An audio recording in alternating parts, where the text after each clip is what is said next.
Farm Bureau helps protect its members in more ways than you might think. They've always been the voice of agriculture in Arkansas, working on behalf of folks like me when nobody else would. And Farm Bureau stands for the values that Arkansas families care about. They've protected my right to farm and make a living, which helps everybody who likes food on the table. You know what they say, Arkansas counts on agriculture, and agriculture counts on Farm Bureau.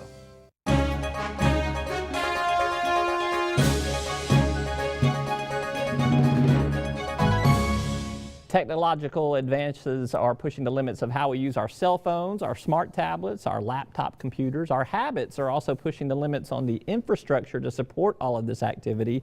Joining me to talk business and a little bit of politics is Ed Drilling, AT&T Arkansas President. Thank you so much for being here. Good to be with you, Roby. Let's talk about just kind of this mobile explosion taking place in the world of telecom here. Tell me what some of the traffic has been that you have seen on your system, and just the numbers are mind-boggling to me. Yeah, it really is mind-boggling when you think about the growth in mobile data and how it just exploded over the last 5 years. Just in the last 4, we've seen a growth of over 30,000% in the amount of mobile data traffic. 30,000%. 30,000% on the amount of mobile data traffic on our network. So you think about that in terms of other kinds of infrastructure like highways or airports, and think about the growth, in the kind of traffic that we're looking at in terms of our network and it's not just our network, everybody's mobile network. How come my bill's not going up 30,000%? Well, we're just good about not You're working on not sticking it to you on that, no.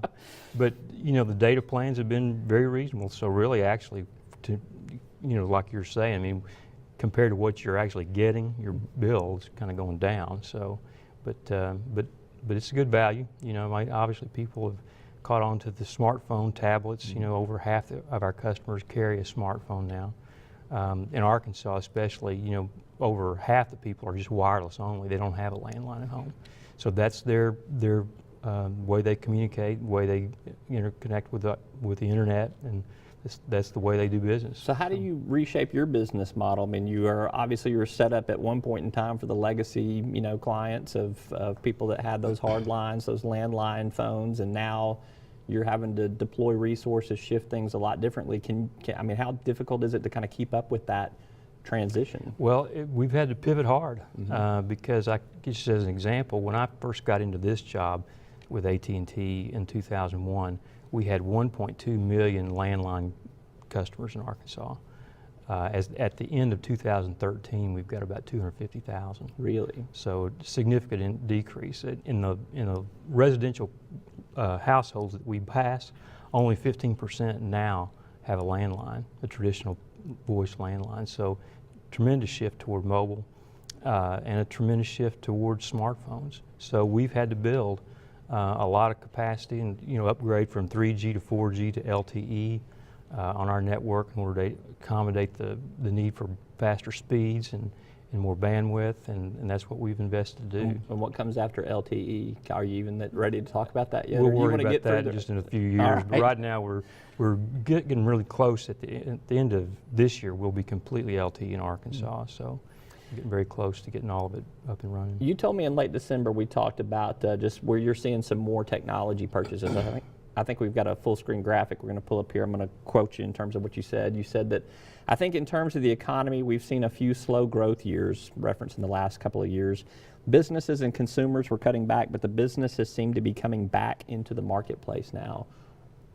We're 5 years distant from the start of the recession, but why do you think now people are starting to come back into this marketplace when we've seen some positive news, but it hadn't been really robust growth?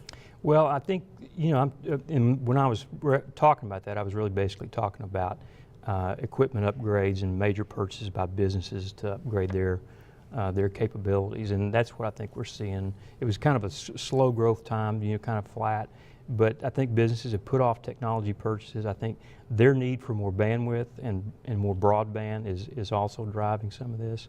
We're seeing a lot of people move from the older T1 copper types of technology to an IP platform, small businesses too. The fiber that we've now taken to all of our cell sites that has made it a lot cheaper for people to buy fiber and get Ethernet services to their businesses and their schools, because it's taken fiber deeper and deeper into the network. So it's much more affordable. It's close by in most cases, and we're just seeing people switch to faster broadband and the need for more bandwidth among small businesses and schools. When you mentioned broadband in schools, that was going to be a place where I was going to pivot to, not only from a business perspective, but from a policy perspective. We've seen the state studying in about the last half of the year, a task force I know you've been a part of.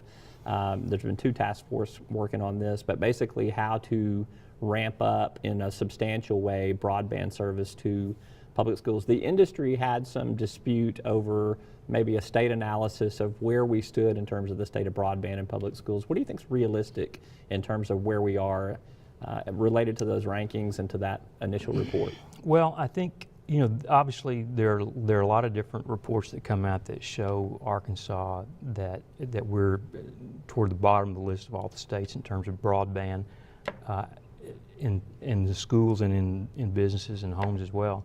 I don't think that it's an infrastructure problem. I think it's just people figuring out what kind of service they want and asking for it.